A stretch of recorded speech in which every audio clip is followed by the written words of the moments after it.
क्रांति लाए बोधिसत्व बाबा साहब भीमराव अम्बेडकर को नमन करता हूँ। और आज उपस्थित यहाँ पर जो भिक्षु संघ हैं, जो आज के वक्त में जो अपना समय दे करके और इस समाज के लोगों को जागृत करते हुए इस धर्म को आगे बढ़ाने में जो उनका सहयोग है सराहनीय है, मैं उनको नमन करता हूँ। और बाकी अपने जितने भी बौद्ध प्रेमी हैं, बौद्ध बंधु हैं जो यहाँ पर इस समय उपस्थित हैं, मैं उनको भी नमन करता हूँ।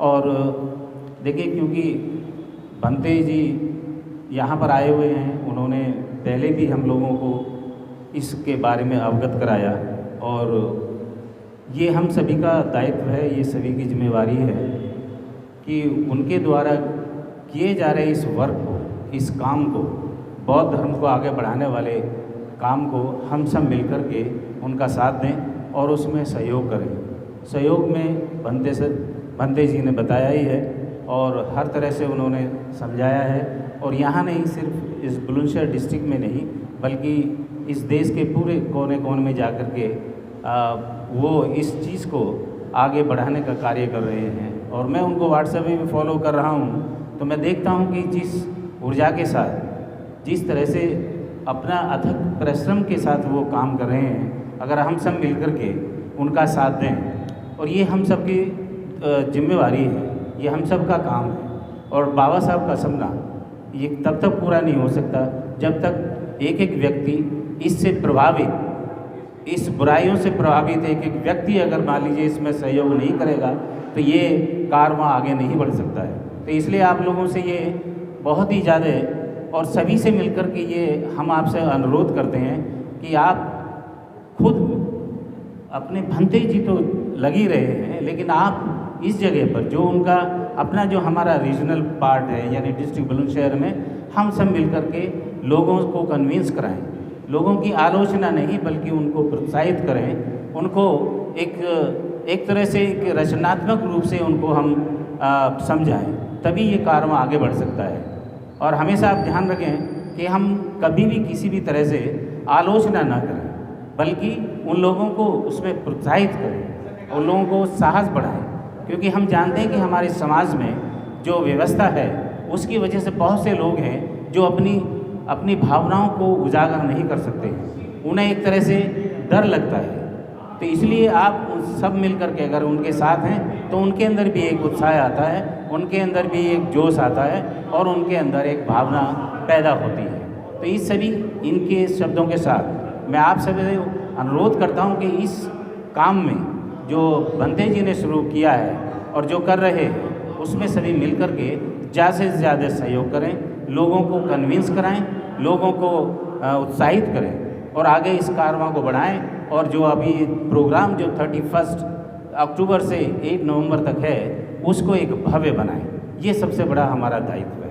तो मैं इसी के साथ भंते गौतम बुद्धा को नमन करते हुए, भिक्षु संघ को नमन करते हुए, आप लोगों को नमन करते हुए ये मैं व्यक्तव्य बंद करता हूँ कि भारत को बौद्धमय बनाने में हमारे भिक्षु संघ करुणाशील जी लगे हुए हैं। मैं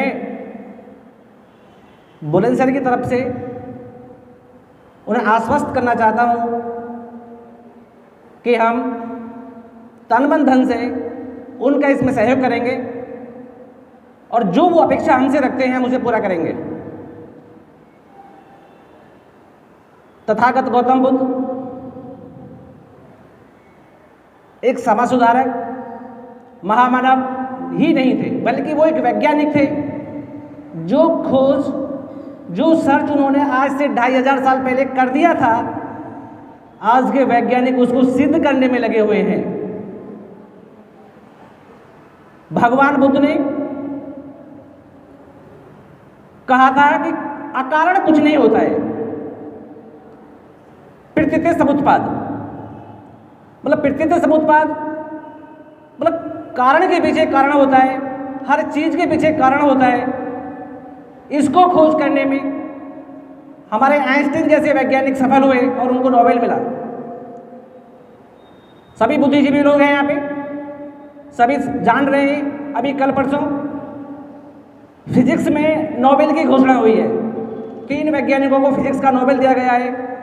उनको भी एक पार्टिकल, एक कण की खोज के लिए उनको पुरस्कार दिया गया है। इसको आज से 2500 साल पहले ही तथागत गौतम बुद्ध ने कह दिया था कि ये संसार एक कण से बना हुआ है। तो हमारे सामने, हमारे साथ एक इतनी गौरवशाली परंपरा है, एक इतनी समृद्धशाली परंपरा है कि उसको हम आगे बढ़ाएं और हमें बढ़ाना चाहिए। कई बार बुद्धि का अभाव, ज्ञान का अभाव, सोच का अभाव होता है। कथावाचक कथा कहता है, बोलता है कि पूजिए विप्र गुण ज्ञानहीना, शूद्र ने पूजिए सकल पृथ्वीना। यानी ब्राह्मण जो बिल्कुल बुद्धिहीन है उसको पूजा जा सकता है, और शूद्र जो बुद्धिमान है उसको नहीं पूछ सकते उसको। और जो सामने शूद्र बैठे होते हैं वो ताली बजाते हैं इस बात के ऊपर कि कथावाचक क्या कह रहा है। तो सबसे पहले हमें अपने होशो हवास को, अपनी बुद्धि को, अपने ज्ञान को करना है, इसे आगे बढ़ाना है।